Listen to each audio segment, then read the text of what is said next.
नमस्कार दोस्तों, welcome to my channel. आज हम क्लास ट्वेल्थ के बायोलॉजी सब्जेक्ट का चैप्टर 2 का एक्सप्लेनेशन आपके लिए लाए हैं, जो आपके आने वाले बिहार इंटरमीडिएट के एग्जामिनेशन में काफ़ी हेल्पफुल होगा।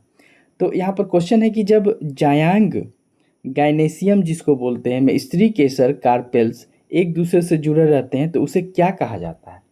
जो जायांग है, जायांग जो शब्द है जो स्त्री केसर में होता है, वो एक दूसरे से जुड़े रहते हैं तो उसे क्या कहा जाता है। विविक्तांडपी, युक्तांडपी, एकांडपी या बहुअंडपी।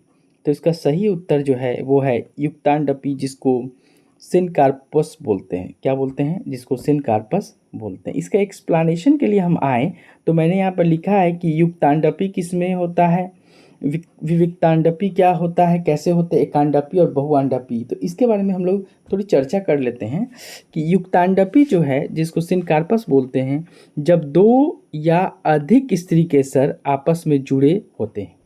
समझ में आ रहा है? जब दो स्त्री केसर आपस में जुड़े होंगे तब युक्तांडपी होगा, जिसको हम लोग सिनकार्पस बोलते हैं।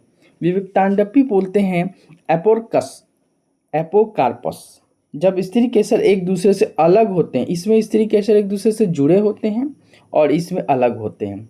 एकांडपी की बात करें जब केवल एक स्त्री केसर होता है, और बहुअंडपी मल्टीकार्पेली जब दो या दो से अधिक स्त्री केसर होते हैं, वे जुड़े भी हो सकते हैं या अलग भी हो सकते हैं। ठीक है, तो ये चीज़ें इसके याद रखने की ट्रिक, देखिए मैं आपको याद रखने की ट्रिक हमेशा बताता रहता हूँ, और यहाँ पे भी मैंने बनाया हुआ है। सिनकार्पस मीन्स जुड़े हुए कार्पेल, युक्तांडपी जिसको बोलेंगे, और एपोकार्पस अलग अलग कार्पेल, विविक्तांडपी। तो ये दो चीज़ें आपको हमेशा याद रखनी है। ऊपर के ये एक्सप्लेनेशन भी याद रखना है। अगर MCQs आता है तो आप आसानी से इस चीज़ को सॉल्व कर पाएंगे, और अगर 2 मार्क्स में भी आता है, 2 मार्क्स में भी आता है, इसमें से कोई भी क्वेश्चन तो आप सॉल्व कर पाएंगे।